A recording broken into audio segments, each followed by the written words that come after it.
আসসালামু আলাইকুম প্রিয় দর্শক। আমি আজকে রসুনে স্প্রে করতেছি।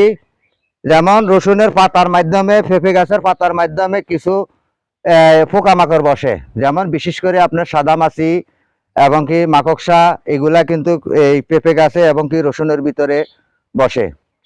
কারণ আমাদেরকে সব সময় এগুলা তত্ত্বাবধান করতে হবে, এগুলার দিকে খেয়াল রাখতে হবে। তাই আমার এখানে হলো 8 লিটারই একটা ট্যাঙ্কি।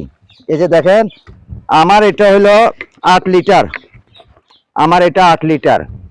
এই 8 লিটারই ট্যাঙ্কির মাধ্যমে আমি 1.5 কাপ বিষ ব্যবহার করছি। 8 লিটার পানির ভিতরে 1.5 কাপ বিষ দিলাম। এটা ভালো করে লাড়াচাড়া করে নিলাম। প্লাস এখন আমি এখানে বিষ প্রয়োগ করতেছি। এই যে দেখেন, আমি রসুনে বিষ প্রয়োগ করতেছি। আর এই যে পেঁপে গাছে আমার বিষগুলা দিতে হবে। আপনাদেরকে দেখাচ্ছি, পেঁপে গাছে যারা বিষ প্রয়োগ করবেন তারা এই নাচের থেকে এইভাবে প্রয়োগ করবেন। কারণ এই যে দেখেন এখানে পাতা, এই পাতার ন্যাচ দিয়ে কিন্তু পোকাটা বসে।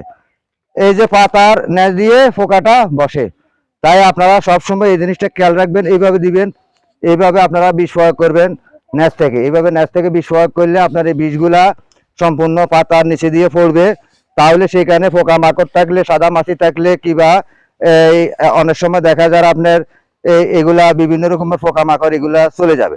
এই যে আমি রসুনে এখন বিষ প্রয়োগ করতেছি। আমার এখানে কিন্তু চায়না রসুন, এখানে এখনো এগুলো হলো চায়না রসুন। তাই আমি আপনাদেরকে অবশ্য বুঝাতে পারতেছি আমার এই বাংলাদেশের 18 কোটি মানুষের জন্য আমার আজকের এই ভিডিওটা।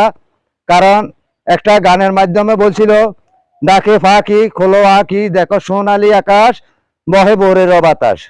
হে বাংলার মানুষ, তোমরা কেন এখনো ঘুমিয়ে আছো? পাখি ডাকতেছে, সোনালি আকাশ দেখা যাচ্ছে, ভোরের বাতাস বসতেছে। আপনারা আসুন না, আপনারা কৃষিকাজে জড়িত হন, কৃষিকাজ করুন। আমাদের এই কৃষিক্ষেত্রটাকে আমরা চাঙ্গা করতে হবে। 40% কৃষক আছে, কিন্তু 60% নাই। সেই 60%-এর কারণে আজকে আমাদের এই বাংলাদেশে এত দুর্গতি, এত হতাশা। আমাদের এই অর্থগুলো চলে যাচ্ছে বাইরে। আমি যদি আজকে বাড়ির ভিতরে, বাড়ির উঠানে যদি আমি চাষাবাদ করতে পারি, আপনারা পাচ্ছেন না কেন? আপনারা কেন ঘুমিয়ে আছেন? আপনারা জাগ্রত হন, জাগ্রত হন, কৃষিকাজে জড়িত হন। আমি একজন বয়স্ক মানুষ, 55 বছর বয়স হয়ে গেছে, কিন্তু 2বার আমার হার্ট স্ট্রোক হয়েছে। তারপরে দিও আমার মনের ভিতরে আগুন, আমার এই আগুন নিভে যাবে। তারা বাংলাদেশের মানুষ যাদের কৃষিক্ষেত্রে জড়িত হবে, কৃষি কাজ করবে, কোথাও কোনো খালি জমিন থাকবে না।